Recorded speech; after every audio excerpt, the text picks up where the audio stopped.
Welcome everyone to Monsters and Multiclass Chat, working title because maybe I'll come up with something better. This is a offshoot of the Monsters and Multiclass podcast where Jared, one of the hosts, you know me, will be interviewing random people in the community, talking about their D&D games, talking about what makes them love D&D or TTRPGs in general, and overall just hoping to have a good time. So today I have with me none other than StarShinobi, a person who may claim that their claim to fame is a daily magic item, but as I know them, it is procrastinating making daily magic items, but being a beacon of sunshine in the Twitter tabletop community, and just overall a great person that we've played a couple of games together, as well as had some... I think we were on a plot hooks discussion together, maybe? That sounds right. Thank you for joining us, and I'll let you make a response to that snide comment. I've actually thought about that a lot lately, because it's one of those, first of all, I am StarShinobi. But it's like, I knew that was going to come up, because every time, oh no, Jared's going to give me shit, because I deserve it. Because I thought about that this morning. I'm like, I really set myself up for failure on that one. Well, let's give some context to people who might not know. So you have this project that you started, I think at this point it was almost 2 years ago. Yes. So in October of 2019, I saw the Inktober stuff, which was, here's a little prompt word, make a drawing. And it's one of those, I like to draw, but I'm one of those people that it takes me 9 hours to make something decent.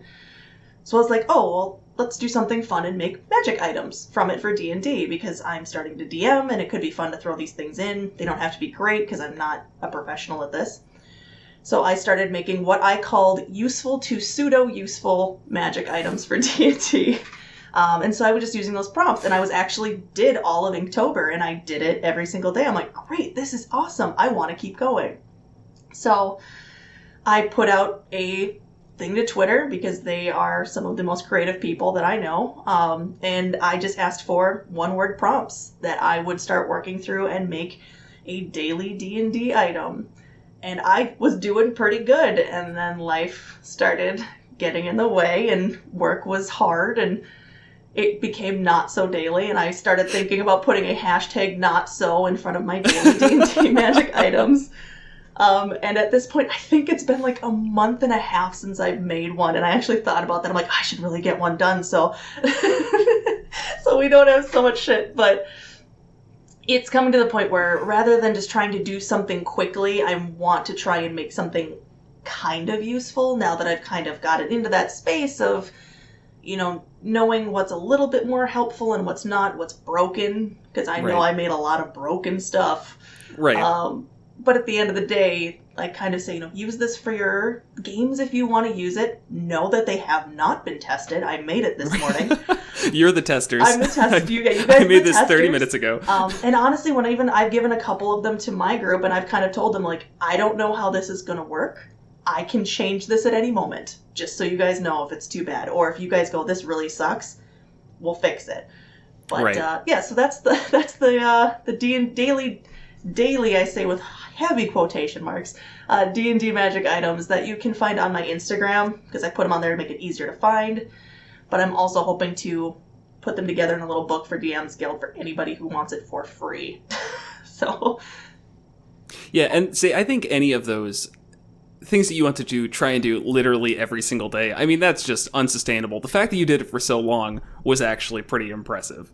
Just as you said, take out the daily portion of it, or make it not so daily, and it doesn't matter. It really doesn't. They were super fun to look through, though, and have been fun to look through as going back recently. And remember, you made one, it was like a grouping of magic items around hags. Yes. Oh, I still use those. I love those. And of course, off the top of my head, I can't remember what they are. Of course, that's difficult. That's how it goes. But yes, they are a variation of hag items. So I believe they're witch bottles. That's what the prompt was. Because witch bottles were something in the old ages that witches would make as protections or as curses. And I thought, great, hags. That sounds awesome. Right. So there's 3 portions of it, of a witch bottle that will actually help you find the members of a coven if you have the blood of one of the coven members. There is one that it's a little darker, so if you are not a fan of, violence against children, hags aren't for you in the first place, but, they use children's teeth to curse someone. Or if you have certain of their bloods of certain types, you can make protective pendants for yourself. So I thought that was pretty fun to go around. That was one of the 2, I would say, series items that I made. And I think the other one's for you guys for the 7 Deadly Sin Rings. Oh, yeah. And those were fun, too. Those were fun. Those took me forever because I wanted to do them right. And one of them is a tricky one to go around in this day and age. So that the lust ring is a temperamental one. So if there's a definite note on that one that says, this is like you are lusting for popularity and attention, not the creepy factor. Don't make it creepy, DMs. Don't make it creepy. Yeah, and I think it's been impressive as the community has shifted for the better entirely, and found creative ways around those conversations, in the sense like there was that love domain UA that came out for the cleric, and everyone's like, no, this isn't right, this is bad. Yeah. And we've learned from that and made better things instead. Yeah, and I mean, it's also brought up great conversations, because like before that, I never thought about how creepy, like, dominate person and those are. Because it's when I was like, oh, you just tell them what to do, and you kind of just, they're under your control for a little while. And you don't realize how dark that can go. Right. So it's one of those like, oh, yeah, okay, we'll just ignore those then. Right. We can throw fireballs at each other, but the second that we want to control another person's mind, it's like, let's tone that down. Let's go back to just trying to kill each other. That's better. Yeah, so someone actually put up once, and I laughed a little bit. It's like, what's creepier, the guy who brings someone back from the dead, or the guy who tells someone what to do and doesn't let him change his mind? It's like, right. That is really weird. But yeah, so I've enjoyed doing those, and I like to put studios feel, because some of them are just BS, like, what the heck? Like, you're invisible, but you smell like cheese. Like, it's the props that I have to go with. Right, you are beholden to at least that. But that does remind me of, like, the Wild Magic Sorcerer tables, where you'll see they'll have, like, somebody will make a homebrew one with 10,000 options instead of 1,000, or instead of 100, and it always just gets really out of hand really quickly, where it's like you said, you turn invisible, but you smell like cheese, and another one is you're invisible, but you smell like cherries, and it's like, this is the same thing repeated. Yeah, and I think that's kind of the thing, is it's like, the Magic Sorcerer table's amazing, or the Wild Surge, because it's just these random things that can happen. I am all for chaos. But once you start getting into those bigger numbers, it's like, you start running out of ideas. So it's like, yes. Oh, your left toe turns blue, your right toe turns purple. It's like, that's not fun, I guess. To me, I should say that's not really fun, because it's one of those, like, okay, it's kind of like wah wah, I just wasted a Wild Surge. Like, I want a fireball to magically come out and go, oh crap. Like, right, there is a potential for one of those to be a unicorn, and I got my left toe turns blue. Great. Yeah, exactly. When it comes to it, it's like, I look at it as, would my players have fun with that? Right. So it's like, yeah, if I can get a unicorn, yeah, they're gonna have fun with that. Random demon shows up, fireball, I turn someone to stone. Great, these are all fantastic. My left toe turns blue. Meh. Like, okay. Unless you have an entire quest centered around your foot looking normal, and now it's blue, and you have to figure out how to turn that back, okay, we might be onto something. Yeah, and this elven society, they're really big about the color of your left toe. I guess that's just the DM needing to be creative at that point. Yeah, probably. Bring something back to what you mentioned earlier around when you introduce these magic items, or I'm assuming any magic items that are homebrew, to your party, being able to change them around. I guess, have you found any, regardless of if it was part of this series or not, like magic items that you have given your party that kind of got out of hand? At this point, no, but I know what the problem is because a lot of the time my players forget what they've been given. So there's some of those players. Like, I gave them, and I don't, the one that I loved the most of the Potion of the Greedy Gambler. So that one is when you find a new treasure, you can put a drop on it and then you roll a percentage die. And depending on what you roll, it may either remain the same, it may double, or it may completely disappear.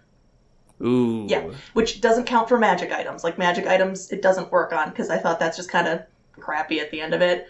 And last thing I want is for them to double up like some sort of like Vorpal sword or something. So, like, we want to try and get rid of that brokenness. But you're already like, why did I give them a Vorpal sword? You're like, oh no, here's two. Here's two. I just gave them two that I'm questioning anyway. But yeah, so they've completely forgotten they have it. So I don't know if it's just I give them too much or what's going on. But it's one of those, like, I just want them to have this one because it just sounds fun. But yeah, they've completely forgotten they have it. So I haven't really gotten to a point of having to change anything quite yet because they just don't use what I give them. Yeah. And I think that is a universal problem that a lot of DMs will see, is this, like, you give people magic items, you in your head, when you make it, you're really excited, but then in actual play, either the situation doesn't come up or it does and they just don't remember it. One thing that I noticed specifically from Critical Role is before they go on a mission, they'll often like look through their character sheets and just like list off items that they have and just like talk about them. And I've since tried to encourage the players to do that, of just like, hey guys, for preparation, just talk about what you have. And I've noticed that the remembering they have things has happened a lot more. Yeah, and it's part of it too is like, I hate encumbrance. As a DM, I hate encumbrance. So the very first thing I give them is a bag of holding, because I just don't want them to have to figure it out, and I don't want to have to pay attention to it either. And the one player that has it, that shoves everything in there, just constantly forgets that they have it. Oh no. So yeah, it's one of those factors. But you know, it's the way I tried to combat it pre-COVID, which did help. Is every time I gave them a magic item, I actually made them a card, a la, you know, what Matt Mercer does. Simply because then it is something that they physically have to look at. It's not just a word on a paper. It's like, what's this card? Oh, yeah, I have an immovable rod. Great. But it's not so easy to do that, you know, during the digital age of D&D now that we are. I'm just, like, sending them DMs, be like, here's the card, and it gets lost to the ethos at this point, so... Just start mailing it. I kind of thought about it. One of my players looked at the cards. They're like, "You're putting way too much work into this." I'm like, "I enjoy it, so I don't care. Like, I will make those cards. I find them fun."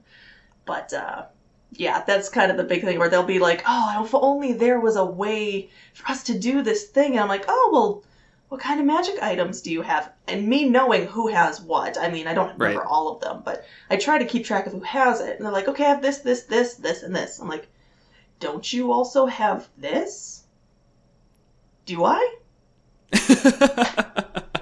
Like, one of you does. Like, I'm trying not to give you the answer as the DM, but it's like, I've put this thing in your way, and you do have a way to overcome it. Just for some reason, you didn't write it down. And Yeah, and that's always a tough one. Something I struggle with a lot as a DM is, when do you step in? Because they're missing something obvious, and it's that idea of what does the player forget versus what the characters would actually know. Yeah, because, I mean, and then that's kind of what I try to remember too, because I've also had this conversation as a player. As I know many people who might know me, I love clerics. I am a cleric. I love to play them. I have had to have multiple conversations with people, but I can't see your imaginary boo-boos. They're not real. So you have to let me know when you're injured, because I can't see that, and I'm trying to pay attention to more than who's getting hit.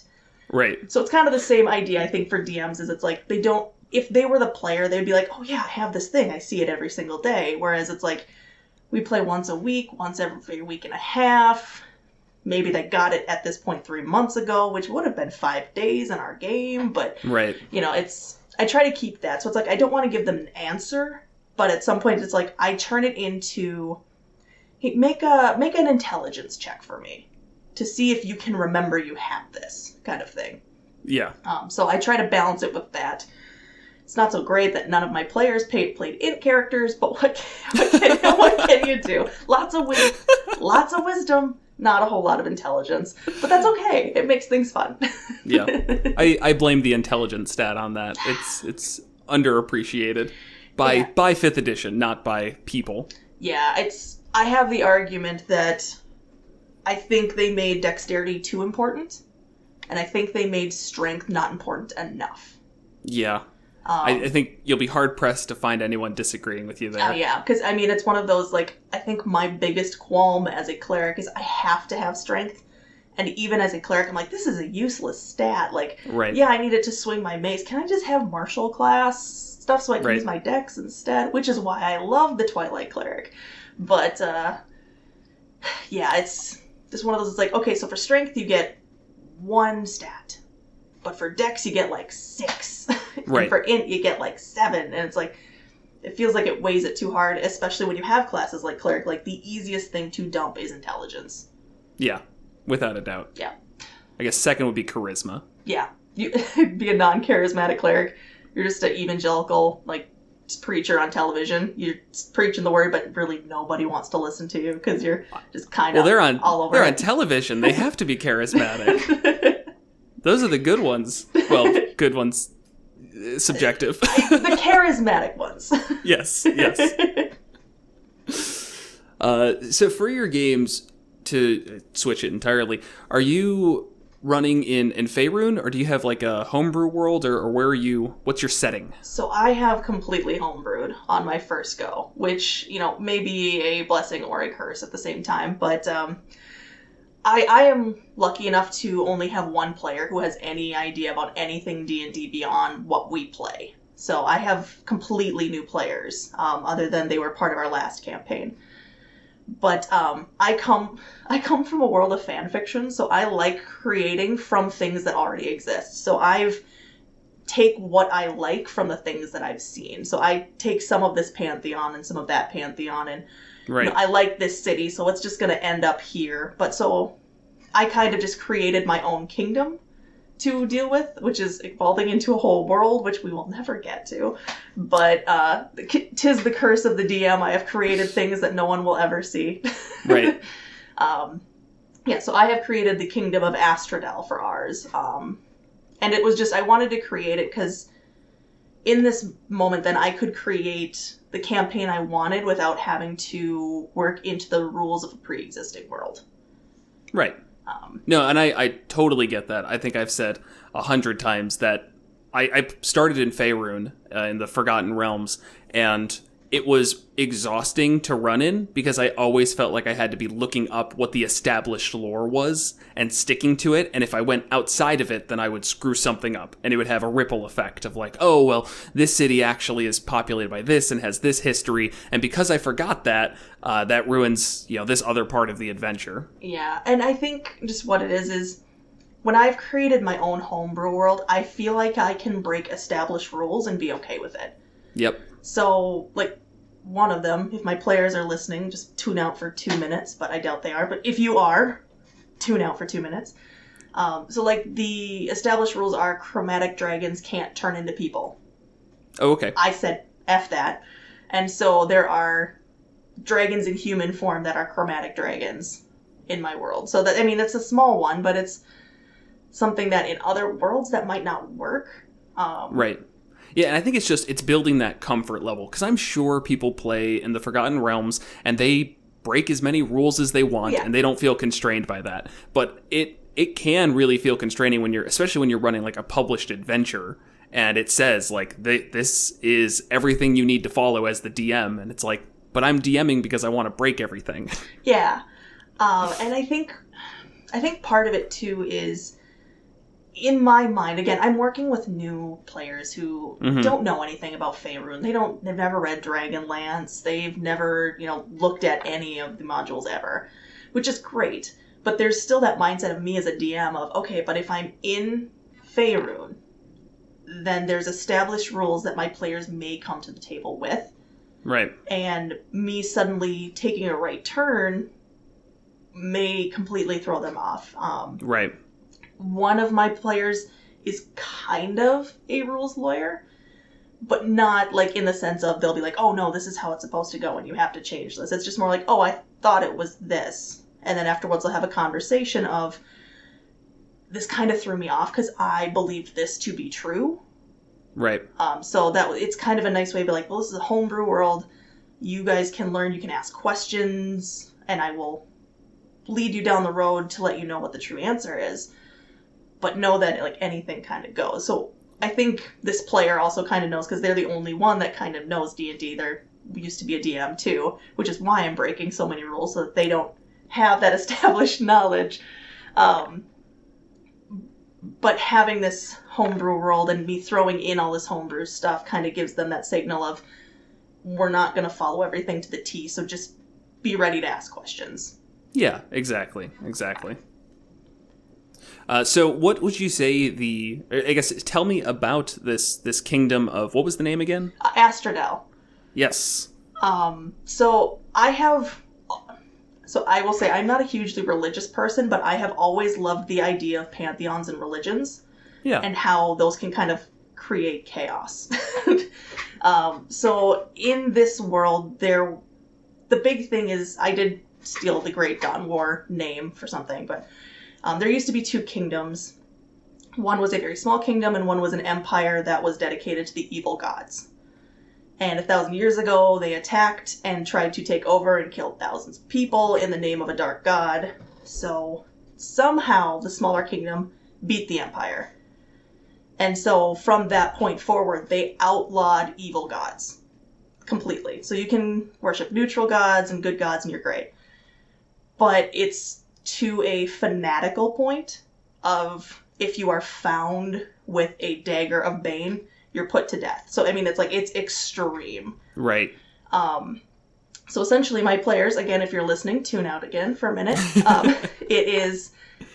The premise of it is going to be that there is still a sect of that old world that is trying to bring the dark gods back.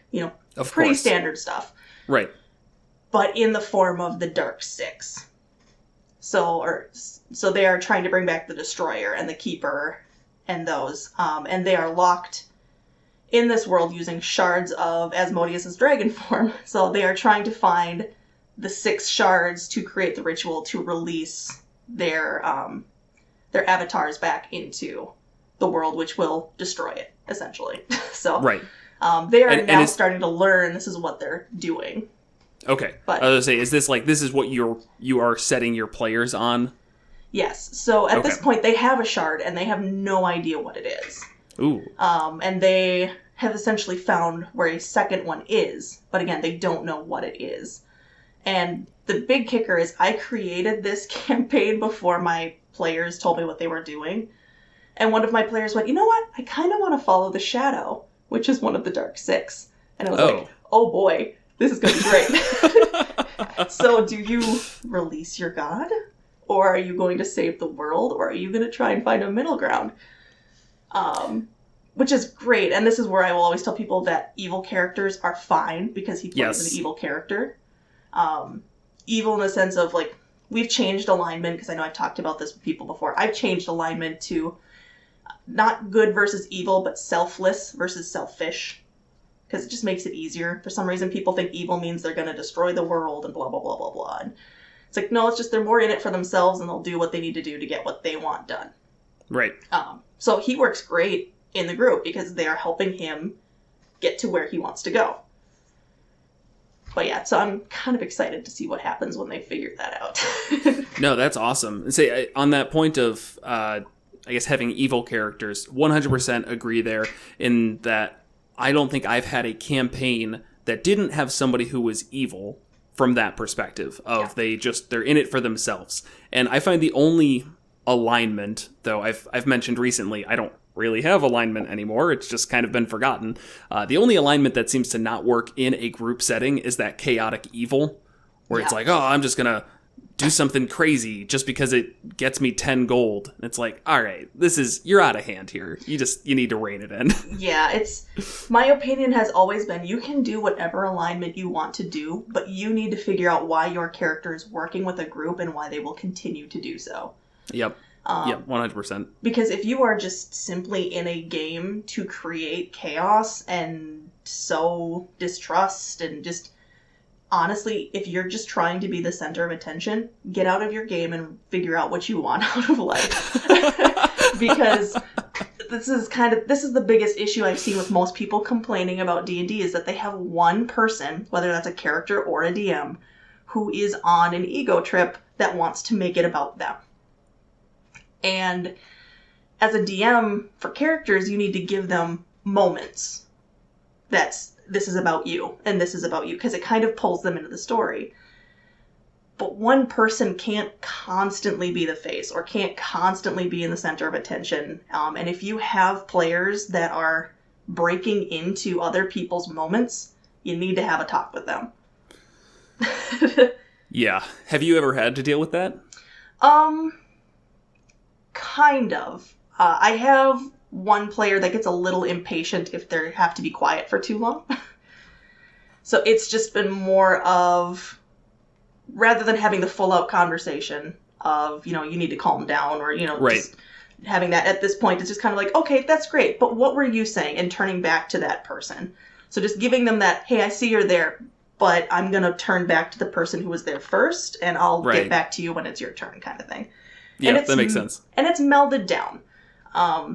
Because it's also one of those, like, you don't want people to feel like they can't speak up when they have a moment, but more of recognizing of, this ain't for me. This is not my time. This is this person's time.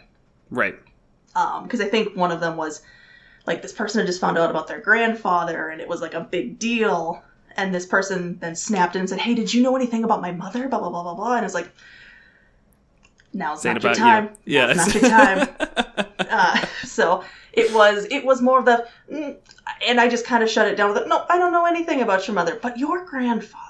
Right. And I think that was kind of a good signal without slapping somebody down too hard, because it is also hard on the player side. And this is why I will always kind of tell people, if you've been a forever DM, get into a gameplay player.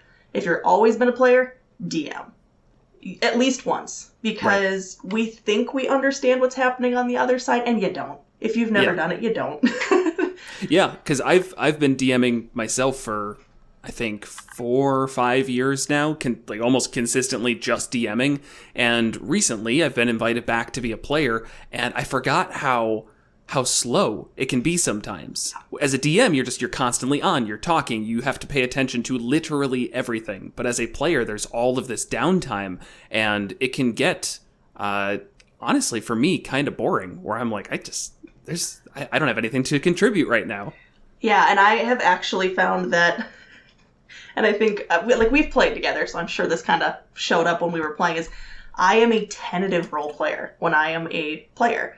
It is very difficult for me to put myself in the front. I don't know why, because as a DM, I'm like, yeah, let's do improv, this person, let's do a voice, I screwed it up, who cares? But when I'm playing as a player, I feel like I need to make calculated decisions and make right decisions. So I usually take too long, and I usually sit back and think. So it's that moment of, realizing how hard it is for a player. If there's somebody who likes to move, how hard it is to sit in silence. Right. And how hard it is to actually figure out an answer. Because it's that moment of, as a DM, you know the answer. So you're sitting there going, I have given you every clue. How are you not getting this? Why don't you understand? And then as a player, you're like, I'm sorry, are we speaking Infernal? Like, what are we talking about right now? So it's kind of that nice thing. And I also, like we had just talked about, I encourage players to DM once. You don't have to be great. The only reason I tell you to do it is to see what it takes to be a DM, and then that helps you respect what's going on. Because it was one of those, like, my players, I one day, like, they were just shitting around. I was like, guys, I worked on this for 10 hours. Can we please do something? And they went, what? I'm like, yeah. I put a lot of time into this. This is a lot of time. Like, for every... And, I mean, I am an over-planner as a DM, so that's not normal for anyone who's listening. Most DMs probably don't put into 10 hours in a week trying to figure out what they're going to do next. Okay, so you're in good company, though, because I 100% do. I put in probably 10 hours of prep every week. Yeah, and especially if you're homebrewing. Like, it's just one of those, like, okay, you're going this, who are the people, what is this connected to everything else? Because, I mean, it's like, you have to build that, even a small town, you have to build from the ground up.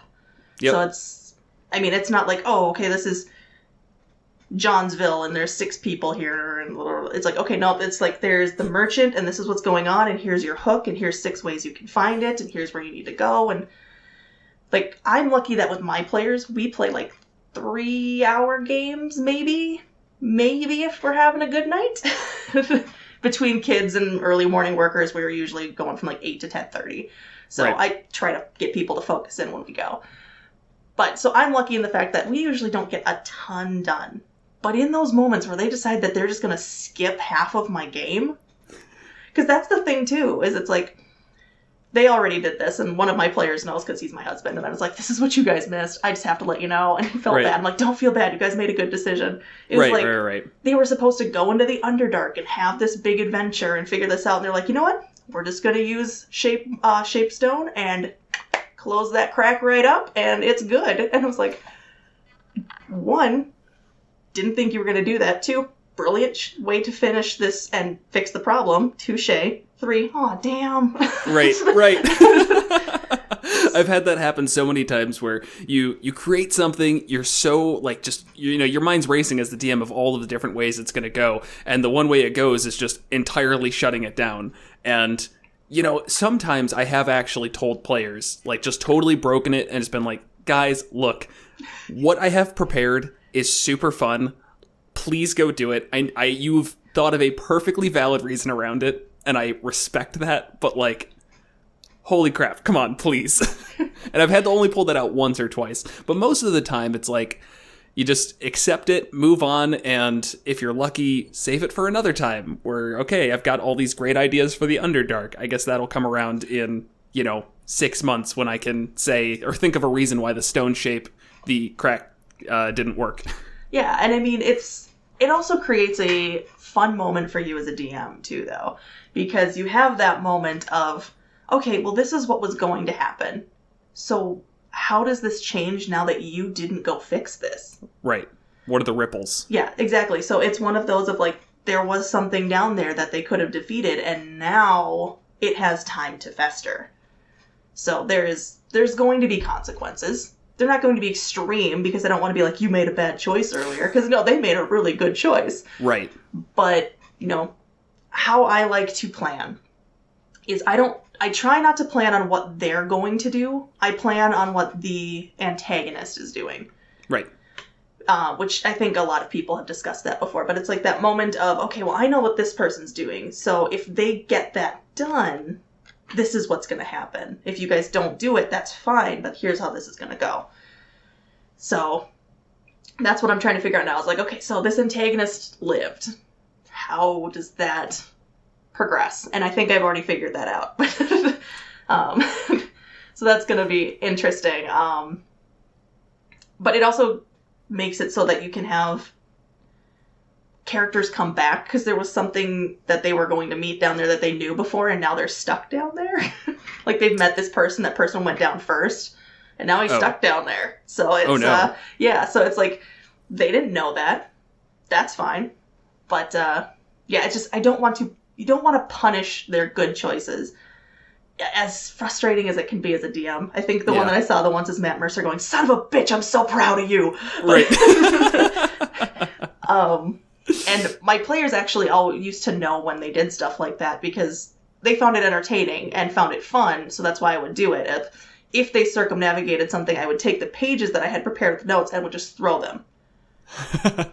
And it was one of those things that they had fun, because they're like, oh, something happened. We either did something good or something bad. We don't know what it was, but we did something, and that's awesome. And it's like, so just throwing papers from plans is fantastic to them. I would start doing that randomly, just off of like really inconsequential stuff. I'll just be like, oh, okay, so you guys, you go downstairs and there's food on the table. There's stew and there's porridge. Which would you like? And they're like, oh, we'll have the stew. And I just take a bunch of notes and just throw them, just to see their reaction.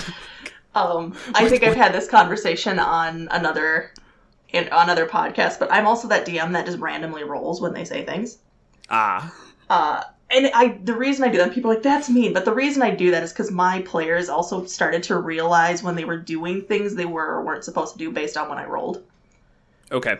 So it was one of those, they're like, we're gonna do this. I'm like, okay, cool. And just keep going. And there's just that moment of them thinking through things a little bit more rather than trying to gauge off of me. Right. Because I actually had a player admit to that. They're like, yeah, when we make decisions, I watch you to see what you do. It's like, 1, smart. 2, don't do that. Right. Today we're going to learn about metagaming. Exactly. But, it's one of those, like, I also have 6 players. So it's one of those, like, if they're starting to pay attention to me to try and figure things out, I understand because they just have too much sit time. Right. And in general, I mean, it's also just, it's natural. Yeah. I mean, you're sitting there, you're playing, like, what else are you going to do beyond... I'll say it takes a while to learn to not play into the meta and to like actively ignore it, because if you don't actively push that aside for your role-playing decisions, you will make choices based on meta reasons. Yeah. I mean, and it's even that moment of, like, I will admit I've done it myself. Like, in a game that we were playing, we were level 3, and my DM decided that they were going to throw a mummy lord into the dungeon that we were in. And it was that moment of, my character has never met this before, but Star knows I'm gonna die. Right. Like it's one, that was a poor choice to put into a dungeon at level 3. Come on. It wasn't, like, intentional to, like, get you guys to run or to die or something? No. They were just like, here's a mummy lord? There's a mummy lord. Like, it was one of those, like... It was at a point where we had to continue through. So we could either... There was, like, a little side room that we could go into, or we could try and sneak past. And I was just like, nope, we're gonna sneak. Nope, we're not going in.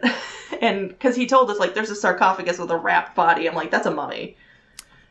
And it's not good to metagame, but it is that moment of, we're level 3, like, Mummy's Curse is horrible, like, it's like... I would honestly, I'm sure we could break down this exact moment, but, whether or not that's metagaming to me is, I think, in question, because if you're level 3, most everything should scare the crap out of you. Yeah. So if somebody presents you with the option of a mummy sarcophagus and interacting with that or sneaking around and going through, it's like, yeah, I'm not going to mess with that. I don't think we are equipped to handle whatever comes out of that. Sure, it might not be that bad, but if it's the least bit bad, we're all dead. Yeah, we're all done. And, like, this is, like, chamber number 7, and we just fought 2 skeleton minotaurs and 5 skellies. So it was like, we're down. Right. Me as the cleric, I don't want to deal with another undead. I just had to use Channel Divinity, and that's the only reason we survived, because they failed, otherwise we would have died. But, yeah. So it's... But there's also as a DM, if they admit to doing stuff like that, you can start having some fun, because she's like, yeah, I watch you. I'm like, do you now? So they'll start doing things, I'll be like, oh, okay, sure, okay, are you sure? Okay, great. And then start writing stuff down. And it's just like, nope, that's the decision I wanted you to make, but I'm... like, right. But, yeah. I also, like, and I am a newer DM. I've been DM for like a year. Or a little more over than a year. So still on that learning curve. And so I was like, I still have the challenge of trying to figure out what is a good enough challenge for 6 people. Because the CR system is garbage. Yeah. When it comes to that many people, definitely. Yeah, so it's one of those, like, my players, I admitted to my players, like, my goal is to drop, not kill, but drop at least one of you per every large battle. And they're like, oh, so you want to kill us? You want to be mean? I'm like, no, I want to give you a challenge. Like, you guys shouldn't just be breezing through all this stuff. I don't want you to get bored or think there's not consequences for actions, especially as we're starting to get into these higher levels where things like cursed items and bad deals and demons are going to come into the mix, where you have to start thinking about the next step. Right. Because they already have this invincibility complex that I'm trying to break. I'm like, you guys can die. You can. I think it's always funny to me when I've had a few times where I do throw a combat at even a higher level party that is 100% weight against them. Like, my players, they were level 14 or so, and they stumbled into an ambush of like 30 to 40 enemies, and I was fully prepared to run the combat, because it would have been a close one if they tried. But they were like, yeah, we leave. And immediately they recognized that, like, they were screwed if they tried fighting that. So I think that's my advice to everybody, is if you're trying to get rid of that invincibility complex, just go way over the top, to the point that, like, one attack is going to knock one of the players down, and they need to focus on running immediately. Yeah, it's like, and I try, because, like, this is also the thing I will tell people, too, is, like, the CR system is a great baseline. Right. It's a starting point. Yeah, but it's also for a group of 4 that don't have magic items. So it's kind of bad. So it's like, the example I have is last night, the combat I ran was 5 level 9 characters and 1 level 8 character, because she started, so I wanted to give her a little bit more time as a first timer to not have to jump right into high level. Right. Versus 6 CR 5 monsters, and only 1 person went down. So it's like, in reality, that is a huge encounter that is supposed to be extremely difficult for even that level, and they did fine. Right. 1 person dropped, and they were immediately picked back up, and they limped home, but they were fine. Well, it's like you were saying that you try to have at least once per large set piece have somebody go down. I definitely have tried abiding by that as well. And when you have those days of encounters, or a day of encounters, and nobody goes down the entire time, and I'll even like look afterwards and see like our druid used like 4 spells, and I'm just like, oh no, this was not nearly hard enough. Like, I need to pump this up. Yeah, and it's the other advice I will give new DMs, and again, this is not new advice, this is advice you'll hear everywhere, is you can change monsters on the fly. They have no idea what they're running into. So if I have created a encounter that is way too hard, in the middle of the encounter, I'll be like, alright, so you have 40 hit points less than I originally gave you. They don't need to know. It's fine. I never change the AC, obviously, just for obvious reasons. It's just more of a, okay, maybe I'm going to start having him hit you a little harder or a little less. I will never really ramp it up, but I will ramp it down. So I will get rid of hit points, or I guess in some cases, if you are just obliterating this thing and I just didn't think you were going to obliterate that hard, maybe I'll add a few more hit points so a few more rounds can go, especially with 6 players. It's like you want people to be able to have combat. Yeah, because you can have times where in 6-player combat, just the encounter's over after the first round, and everyone's like, oh, I got my starter attacks ready, and that was it. Yeah, and it's one of those too, is like, I don't know if anybody else has encountered this, but for some reason, I have always noticed clerics, for some reason, are always at the bottom of the pile. Like, I have always had the lowest initiative. The clerics I have in my current game are always at the bottom of initiative. I don't know what it is. It's a curse. Yeah. But it's that moment of, if they never get their turn, combat's not fun. Right. And clerics ramp up as combat goes. Oh, yeah. Because, first turn, they're casting maybe a cantrip and spiritual weapon, and then next turn they're casting a concentration spell, and it's like, okay, now they've got a whole lot going for them, and that's not starting until round 2. So if it's over then, it's like, oh, that sucked. Yeah, and I mean, and clerics especially are, even though I will call myself a battle mercy, I like clerics because they are very powerful spellcasters and can do a ton of damage. But at our core, we are still a support class. So, like, still round 1, I'm not casting, inflict wounds. I'm trying to get bless or bane or, like I said, spiritual weapon, or I'm trying to hit with guiding bolt so the next person can have advantage on the attack. Like, I'm trying to set up, and then round 2 is my go time. Right. So it's one of those, like, I want to get us into 2, if not 3 rounds of combat, which is hard with 6 people, because that's an hour and a half still for 3 rounds. Yeah. Yeah, and You know, that incredibly long. obviously depends somewhat on the players and how quick they are. I have noticed that an hour and a half with our 5 people, we can probably get through about 10 rounds of combat. That's good. Because we're just like, we're whipping through it as quick as we can. And if people are taking more than 30 seconds, I'm like, come on, you have to make a decision. Yeah. So hopefully that gets better as time goes on. I mean, this group has been playing together for 2 years, so I'm not holding out too much, but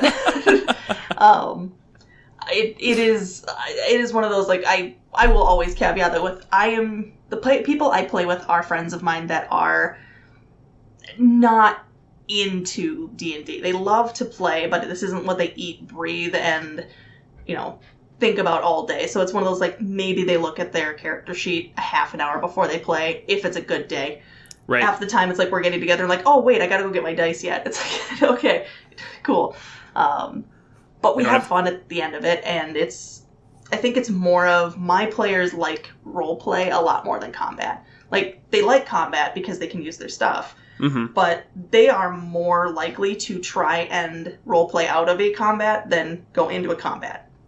So I'm that DM that usually it's like, okay, if we're going into combat, it's because you are fighting something that doesn't have negotiation skills or doesn't want to listen to you. Right. So, it is past the point of negotiation. Yeah. Yeah, it's one of those, like, you guys have to fight at this point. Like, they tried to negotiate with the dragon. It almost worked. Because the fact that, really what it was is they're like, okay, so we have a deal. And he's like, yep. If you gave me your boots, so you can go. And they all started like, no. I said, you can go. The rest of you still owe things to me. Oh, no. And so that turned into okay, let's talk about this. And they huddle up and like, so we're going to kill him now, right? Right. We're going to kill him now. And they're like, okay, so we turn and fire. I'm like, so I just just roll a quick persuasion roll for me versus a dragon, which they won. Oh. And so I'm like, so you get a surprise round, because he was honestly thinking he had you in the corner. So you all get a surprise round on him because he's not ready for combat. Right. That was the biggest mistake I ever made. Like, I didn't know that a party like that could destroy a dragon in 2 rounds if you gave them that opportunity. Yeah, surprise rounds are extremely powerful. Yeah. There's no way around that. Yeah, especially when I have 2 clerics. I have 2 players that can get 3 rounds hits in per round. To say the least, they were ready for that fight. They were ready for that fight. And that was that moment. They're like, does he know we're ready? I'm like, make a persuasion check. No. He's very relaxed. He's sitting there. He knows he has you. I have found so much fun in role-playing dragons, more so than I have in running combat with dragons recently, because their combat is, well, a little bit limited compared to some other creatures. Like, they're very intelligent. The way they fight is very intelligent and everything. But I had a situation where the party went into they got like this magical pocket dimension, of course, like in place of a bag of holding. It was like a ball that you can literally go into. And inside it, there was a couple of rooms that they didn't explore for like a month. Finally, they took the time to. And in one of them was a black dragon. And they just like opened up the door, boom, black dragon, and had a conversation with it, basically like, why are you here? Had a little bit of back and forth. And then the player started challenging the dragon, basically, and saying like, oh, well, you're trapped in here, right? And it was like, no, I can leave literally whenever I want. And the player's like, all right, I'll step aside. You can leave. Thinking that like, oh, there's no way this thing can just leave. Like, why would it be here? The dragon rushes out into a town, destroys like half of the town, and then just flies away. And then the entire party was just like, it didn't even stay to fight? Like, no, it didn't want to fight. It had an opportunity to leave. You just gave it to it, so it's gone. So I just say that I love the role-playing aspect of dragons, because they're smart and they are going to manipulate people in any way possible. So make them believe that, I can't get out of here. And yeah, I really can. Yeah, and I mean, and that brings up another great part of DMing that I don't know if I just don't see it enough or if people don't think about it, but making monsters run. is huge. Like, a dragon who is intelligent is not gonna, like you said, it's not gonna stick around for its death. The minute it sees that it has an opportunity to leave and it's losing a situation, it's out. Right. Same with hags. Hags are gonna run the minute that they think that they are losing. And that was actually my player's first encounter with, something intelligent, is they were fighting a hag, and they killed her sister, and she went, nope, and she went invisible, and now she is out there. And my players kind of forgot about her.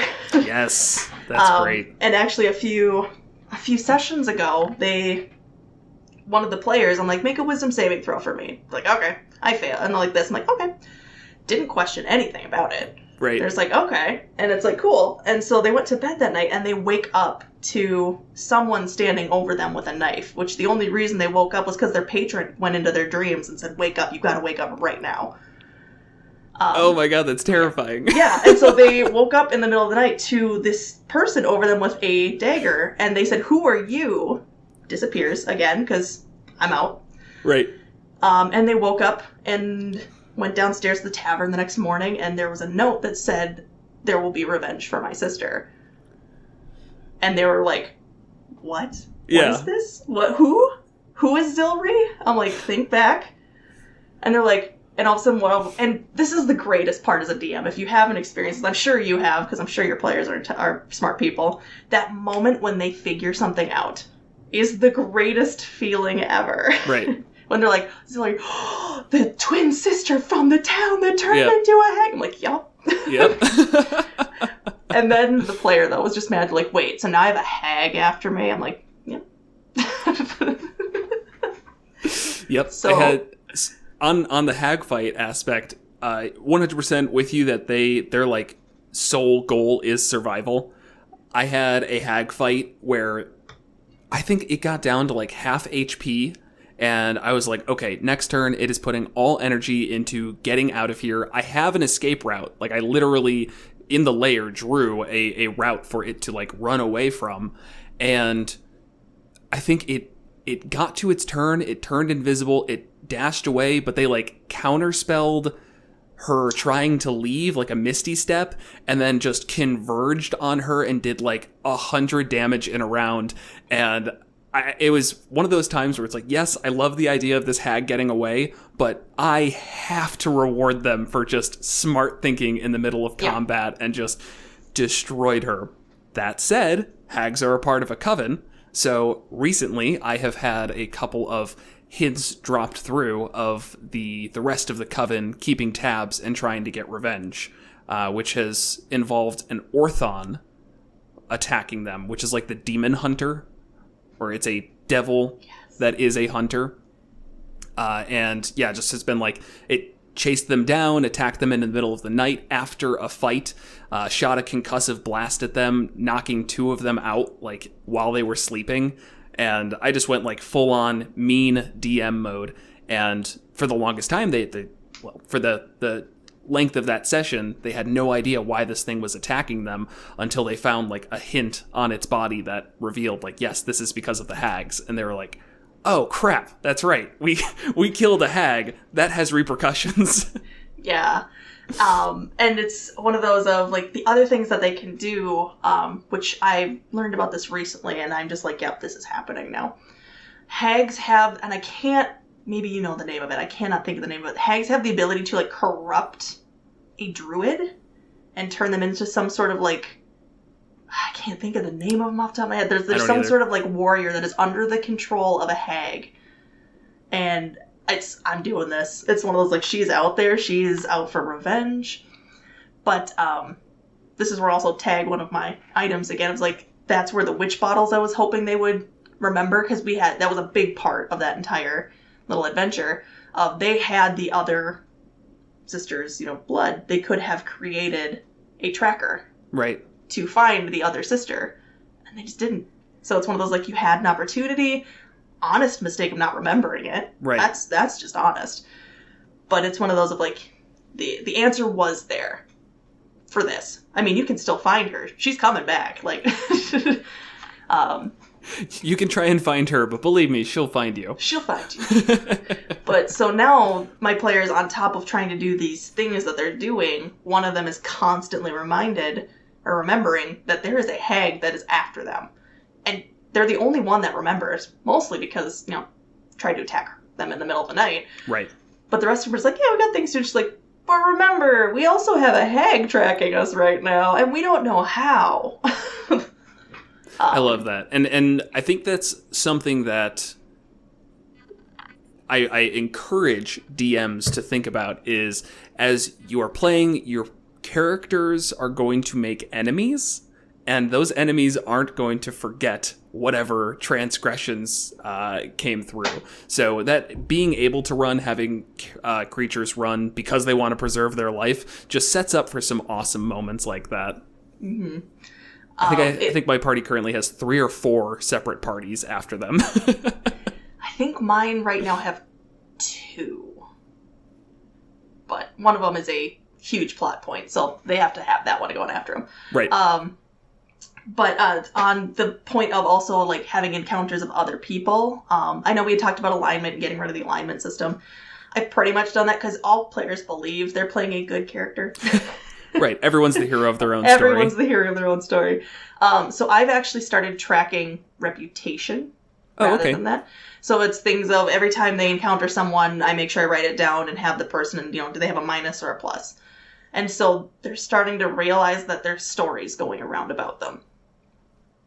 So some people will hear about how this person, the first thing they did was find a person, strip them of all of their stuff, including their clothes, and left them in the middle of a field with a note that said, you were defeated by the high five. Oh no. And it's one of those like, you did now, okay. So they're like in that area, there is a story about, the high five, they just attack people and take their stuff. Right. Like they're bandits there. Yeah, counter-argued by the town like 2 towns over where they saved them from a pack of gnolls. And so it's just this whole encounter of, depending on where you go, and they love to tell people who they are. We're the high five, So, we're bad at picking names. High five. Yeah, well, and that's funny because now there's 6 of them. So, for the longest time there was just 5 of them, but now there's 6. So it's like a Mighty 9 situation. Yeah. So they're the high five. They like to put their handprint on things to indicate it's theirs, and it's just like everybody that they go through knows their name. So it's not hard to figure out who they are when they come into a town. That's good, though. I like that idea of reputation specifically, and tracking that. I don't think I've done anything like that exactly, but I want to start doing that. I'm gonna steal it. I kind of honestly I stole it from like Red Dead Redemption. I was like, okay, honor system, that's a good idea. Right. And I'm sure there's TTRPGs that actually have that in there that I could probably look to find a better system than what I'm doing. But yeah, if it works, though, it works. So if anybody listening knows, please at me. I would like to know. As long as it's not as simple to get around as in Red Dead Redemption, because for that it's like, oh, you shot somebody? Oh, that's pretty bad of you, but you pet your horse, so I know. So you're a good cowboy. My husband and I were playing, and he would come in and be like, how is your reputation so high? As he's listening to Arthur Morgan go, howdy, morning, ma'am, how are you? Morning, sir. Like, wow, the nicest cowboy ever. The nicest cowboy who I get my reputation by saying hi to everybody as I'm walking through town. Doesn't work that way in this world. No, and that's what makes tabletop so great, is that you can just actually have these things and have their decisions have consequences, compared to video games where it's often very easy to get around the negative moral stipulations. Yeah, and it's, as a DM, trying to do it fairly is kind of a good thing too, because it's not like you want it to be an aha, I got you, you have a bad reputation for this, but it's like at the same point, it's otherwise you create players who are like, we do what we want and there's no backlash. So trying to get around the invincibility complex of this. Yeah. They say that one's always a bit weird, and I feel like a lot of new players always fall into that mindset of, I can do whatever I want, I shouldn't be punished for it, it's a video game, I can do whatever.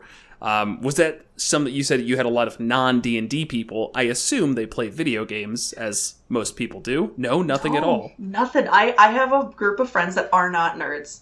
I What mean, do they a couple do? a couple of them, one of them reads a lot. Okay. A couple of them are really into The Bachelor. But so it was just one of those of one day we went, you guys want to play D&D? And they're like, what's that? And like, so we explained it, and two of them were like, yeah, we're on board. And then their wives were like, we want to play too. I'm like, sure, great. So we ended up having a group of 6 people that had never played before. I mean, my husband was our DM because he had tried to play back in the day. Right. I had binge listened to so much D&D, I feel like I had played beforehand. Right. And a variety, so I was kind of an idea of how it could go. But yeah, other than that, it was just like they had the video game mentality of it. A couple of them have played video games, but Sure. most of them hadn't. And they did have that like video game mentality of, NPC is a person, he's kind of dumb, I can do what I want to him. He's an AI, and it's like the first time they got slapped back, they were kind of like, wait, what? And it's one of those like I said, I had listened to a lot, so I kind of had a better idea. I still had that video game mentality because it's just hard to break. Sure. But it was that moment of where they were like, yeah, we're going to do this, and we're going to steal this from the shopkeeper. And he goes, okay, the shopkeeper takes out a bat and he hits you. Right. And they're like, what? Like, yeah, no, you're trying to steal from him. Yeah. Like then he calls the guards. And then the guards showed up. And it's one of those moments of like, I'm laughing hysterically because I'm like, we deserve this. Right.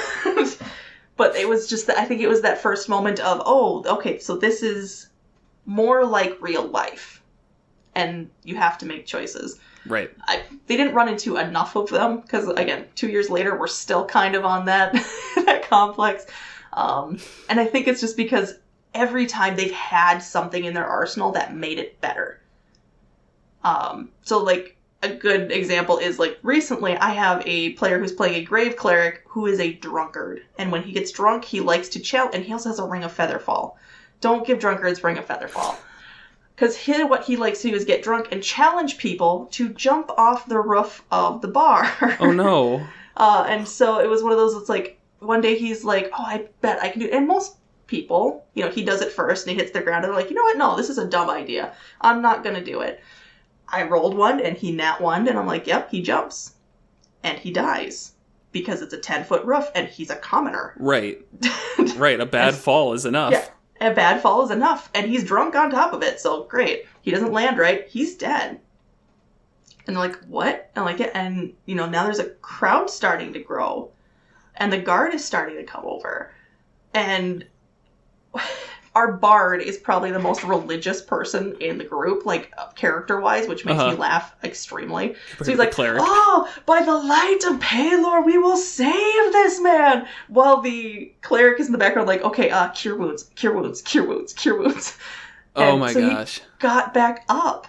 And so there was that moment everyone's like, oh, Palor saved him! And of course, the cleric's like, no. And the bard's like, yes, Palor has brought him back to life! And so they negated the consequences because, yeah.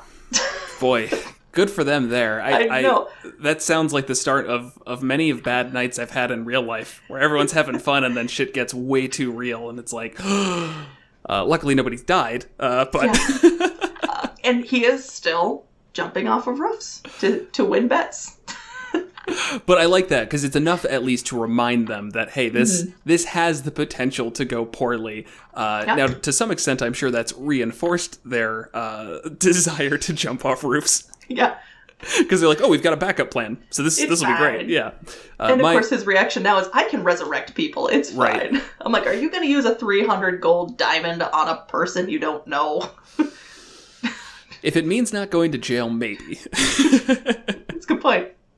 My big time for that was I was playing with a group of newer to D&D people, and we were playing Waterdeep Dragon Heist, and I told them beforehand, this is going to be a game of consequences. I'm not going to have this be just like 100% silly. Of course we can get silly, but if you guys break the law, then there are going to be consequences. And I was rolling on a random encounter table, and what came up was that they saw a robbery in place or like happening at the moment. And so one of them gets this bright idea, pulls everybody aside and says, let's counter rob them. We're going to go in and we're going to rob the people robbing the store. So this didn't go well. The people didn't back down. They said, no, screw you. You give us your money as well, like just for getting involved in this. And, an hour later, combat's over.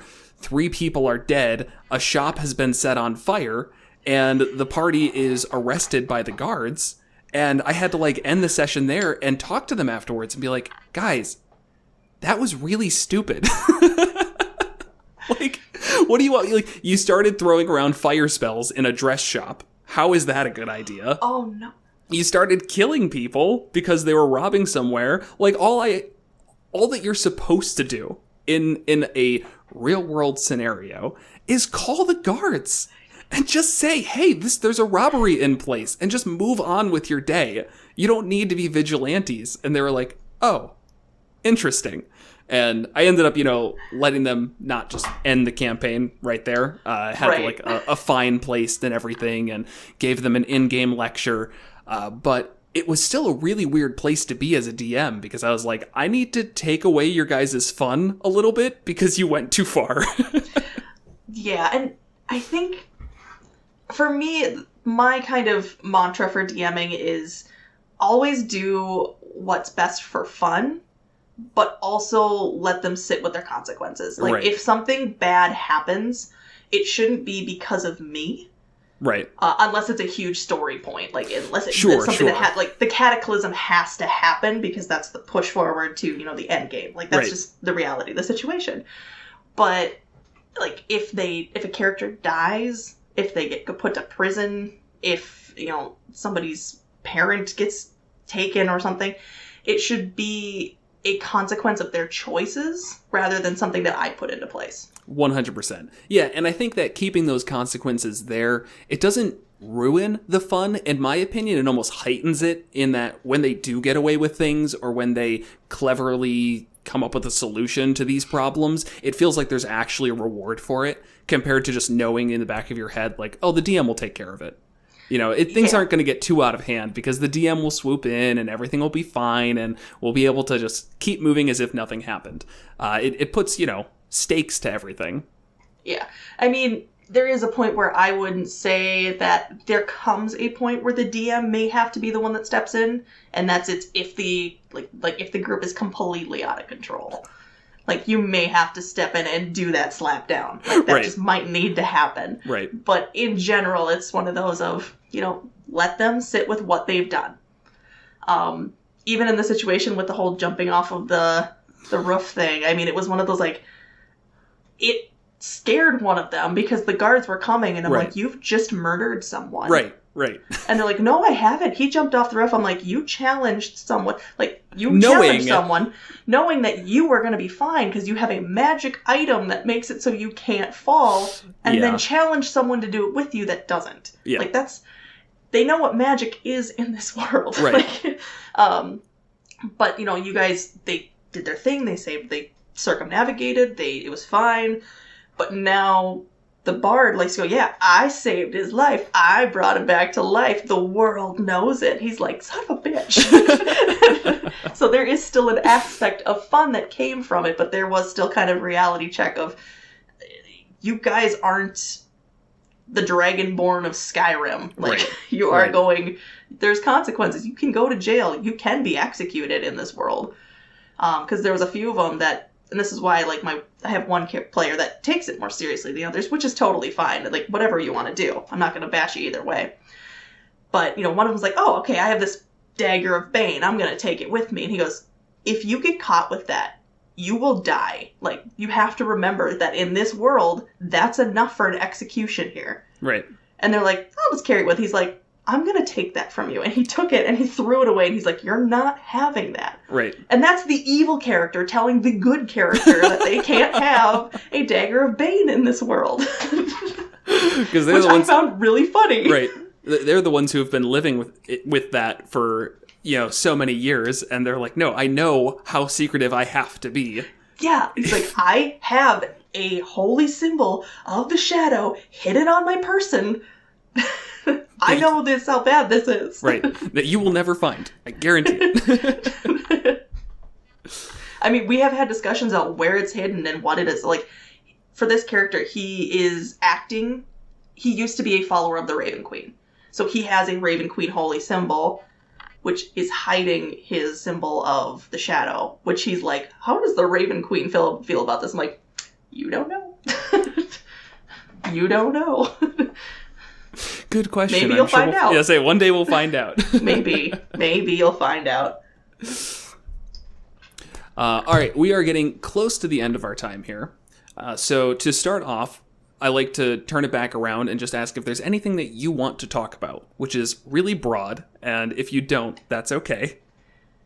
I mean, we've kind of hit all the stuff that I like to talk about. Talked about your world, talked about your players, talked about world building and players and being fair and, being good to your DM and being good to your players. Figure out what the world's like on the other side of the table. Play the game. Be good to each other. Perfect. All right. Well, then go ahead. And is there anything that you want to promote? I know that you have your magic items, which hopefully you'll start making more of because I want to see them. Yes, I need to get back on board with these. It's like I have the time. I have like the stuff sitting here. I'm like, I have it. I think really what it is I have changed over to trying to do digitally, so it's easier to read because my handwriting's fine, but it's small, and I know that can be hard for people to read. So I'm trying to switch over to doing a digital art and all that stuff. So it takes me a little more time, but maybe I need to switch back just to get it done faster. But yeah, so I do have my #daily, hard quotation marks, D&D magic items that I do periodically. Hopefully I will get back to doing them a little bit more. I guess the other thing I would like to plug is coming out in March. I have done a D&D supplement with Plot Hooks and a bunch of other people, so I want to call them out of Samuel from Plot Hooks, Ken Hart, Holly Wake, who is Titan Manatee, Nick Galvin, and Dire Quest did the illustrations. We did a D&D supplement called Disaster Hamsters. So it is essentially your players find themselves awakening in the bodies of hamsters with magical abilities, and you need to escape the laboratory you're in. It's a fun little thing for just as kind of a side quest. So that should be coming out in March. It's called Disaster Hamsters on the DM's Guild. I'm kind of excited about it because it's the first one I've dropped. So that sounds awesome. Do you have a date for that? We don't yet. We're just in the final editing run. So it should be out in March sometime. Okay. Well, if it's out by the time that this is released, then I'll make sure to drop a link there. Okay. So that the people can find it. That sounds really fun. It sounds like a good one shot to run. Yeah, keep an eye on Plot Hooks on Twitter, and that will be the link to it too. So perfect. Well, thank you so much for joining. It was a fantastic time. Yes, thank you for having me. This is great. Yeah. And just to give our plug, as usual, if you are not yet, follow us on Twitter and Reddit and all of our social media stuff in links where you get links. I mean, it's all the same stuff. We all know what links are. You don't need me to tell you. If you're looking for some awesome dice, then we have our code MM10 that you can use with Metallic Dice Games and get yourself 10% off some beautiful looking dice. And yeah, support stuff. That's it. I'm going to say that was a good one. All right. So once again, thank you, Star, for coming on. It was really great talking with you. Thank you. I would do this again in a heartbeat. This is great. All right, everyone. Thanks for listening.